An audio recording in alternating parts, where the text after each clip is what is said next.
Salut à toutes, salut à tous. Donc toujours au Siam, 17e édition, rencontre entre professionnels, notamment l'un d'eux, Jalal Sharaf, bonjour. Bonjour. Donc vous êtes président de la Fédération interprofessionnelle marocaine de la rose à parfum. Alors, C'est ça. c'est quoi la rose à parfum par rapport à la rose ornementale? Alors la rose à parfum est une rose qui est destinée à la transformation. Ce n'est pas une rose coupée, c'est pas avec ça que vous allez décorer votre salon, contrairement aux roses coupées. Mais on peut le parfumer. Absolument. La rose à parfum, comme son nom l'indique, est une rose, la rose d'Amasena principalement, qui est produite au Maroc à Qalat Mgouna. Donne 4 produits essentiellement. La rose séchée, que vous trouvez dans les pots pourris. L'eau de rose, que tous les Marocains connaissent, Maward. La concrète, qui donne l'absolu. La concrète, c'est une cire végétale qui est obtenue par une transformation au solvant. Et l'absolu, c'est un lavage à l'alcool.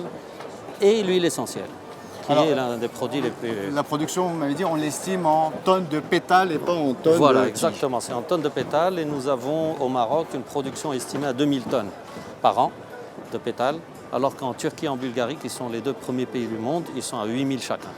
Et justement, on devrait augmenter la productivité, donc la C'est production exactement, nationale. Il y a un voilà. programme national depuis 2012. C'est ça. C'est exactement l'esprit du contrat-programme qui a été signé avec l'État en 2012, entre la Fédération interprofessionnelle de la FIMA Rose et l'État.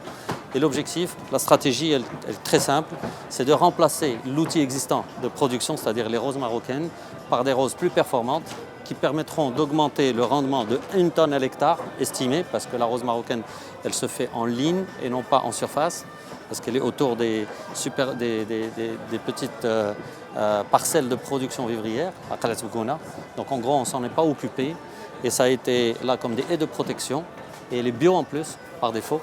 Et donc remplacer ça par des plants plus performants qui permettront de monter à 4 tonnes par hectare. Donc, au lieu d'une tonne actuellement, exact. donc c'est multiplié par 4 la production Voilà. et d'arriver au même niveau que les deux autres. Alors on a parlé producteurs. de 4800 tonnes au niveau du contrat-programme, mais si on arrive à faire ça correctement, on pourra arriver au niveau des 8000, c'est-à-dire arriver au premier mondial. D'accord, très bien. Et alors donc, comment ça va se passer pour réaliser ces plans hyper performants? Vous allez collaborer avec des organismes existants Voilà, et bien sûr. vous restez sur Qalat Mgouna ou au contraire essayer d'étendre le champ? Non, l'endroit de la production de la rose à parfum est Qalat Mgouna. Et d'ailleurs, nous avons une AOP, une appellation d'origine protégée pour la rose à parfum marocaine. Pour faire ça, on le fait avec les partenaires qui sont l'INRA, par exemple, qui fait de la recherche agronomique. Voilà. Donc l'État va financer le projet de mise en place de la production des plants types qui vont permettre de faire des productions de masse de 4 millions de plants. 60 millions de dirhams est l'enveloppe qui est prévue pour ça. Et donc 4 millions de plants qui seront distribués à tous les agriculteurs avec le système de la FIMA-Carte. Alors pour en savoir plus, rendez-vous donc au festival bientôt. Voilà, alors le festival des roses, on l'appelle Festival des roses, c'est du 11 au 14 mai 2017, donc ça se passera à Qalat Mgouna. Et là, à chaque fois, comme chaque année, on fait le point sur un petit peu l'avancée de la filière, sur la production, sur les perspectives. Et nous allons certainement cette année inaugurer la Maison de la Rose, qui est un bâtiment exceptionnel que nous avons construit à Qalat Mgouna, fait partie du contrat-programme. Donc tout ça, c'est un travail de synergie avec l'État dans le cadre de ce nouvel esprit de l'interprofession, comme vous l'avez vu ici aujourd'hui. Alors ce festival, vous allez recevoir du monde qui vient d'un peu partout. On reçoit du monde. On reçoit du monde de partout. Bien sûr, nationalement déjà, c'est un festival qui va se tenir pour la 55e édition.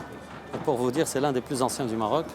Nous recevons quelque chose comme 20 000 visiteurs et beaucoup viennent de l'étranger. C'est très connu.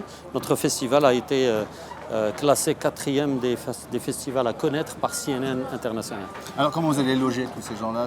Ça c'est un problème, oui. Effectivement, ouais. Ça c'est un problème. Les gens logent à Ouarzazate, à Tinrir, à Qalat Mgouna. Mais malgré tout ça, on a toujours des problèmes. Ça c'est vrai que... Mais bon, il faut y aller. Oui, absolument.